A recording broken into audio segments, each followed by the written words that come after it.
उसमें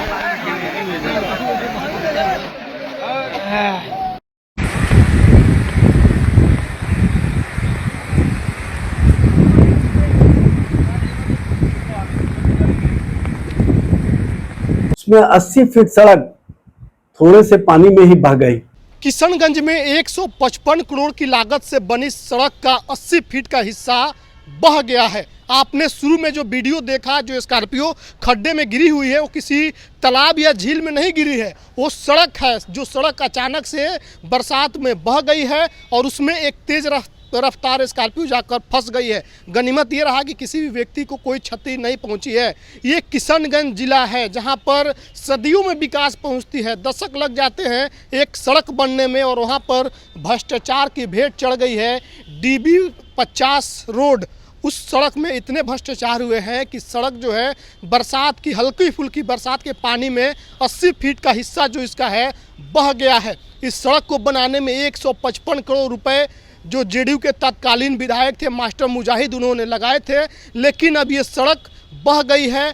जो सड़क इतनी महत्वपूर्ण है किशनगंज के लिए, आप जान लीजिए कि इस सड़क के माध्यम से पूर्णिया और अररिया के लोग, साथ ही कोचा धामन, जिस क्षेत्र के विधायक ने इस सड़क को बनवाया था, उस क्षेत्र के 16 से अधिक पंचायतों के लोग इसी सड़क के माध्यम से किशनगंज जिला को जाते हैं। और ये सड़क बरसात के शुरुआत में ही, पहले दिन के हल्की फुल्की बारिश में ही ये सड़क बह गई है। और ये बिहार है, ये सुशासन की सरकार है, जहां पर अब तक पुल पुलिया धंस रहे थे, लेकिन अब 155 करोड़ के लागत से मात्र 44 किलोमीटर लंबी सड़क जो बनी थी वो बह गई है। अभी बरसात शुरू भी ढंग से नहीं हुई है और किशनगंज में तबाही आ गई है, सड़क बह जा रही है। किशनगंज के बारे में बता दें कि मुस्लिम बहुल जिला होने के कारण यहाँ पर विकास का दूर दूर तक कोई नाता रिश्ता इस NDA सरकार में नहीं रही है। बड़ी ही मुश्किल से एक सड़क बनी थी जो पूर्णिया, अररिया को और इसके अलावा कई दर्जनों गांवों को जिला मुख्यालय किशनगंज से जोड़ती थी, जो बरसात के शुरू में ही बह गई है। इस सड़क के बह जाने के बाद उस इलाके के लोगों में काफ़ी आक्रोश है।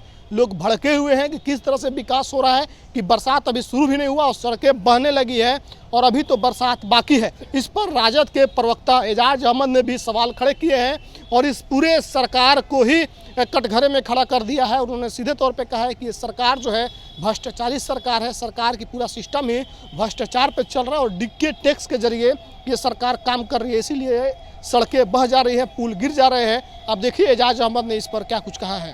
किशनगंज के इलाके में जो सोथा और रहमतपाड़ा 125 करोड़ की लागत से 44 किलोमीटर सड़क का निर्माण हुआ था, उसमें 80 फीट सड़क थोड़े से पानी में ही बह गई। यह स्पष्ट करता है कि कहीं ना कहीं भ्रष्टाचार की जड़ें काफी मजबूत हो गई हैं और जिस तरह से पहले पुल पुलिया गिर रहे थे, अब तो सड़कें ही बह जा रही है।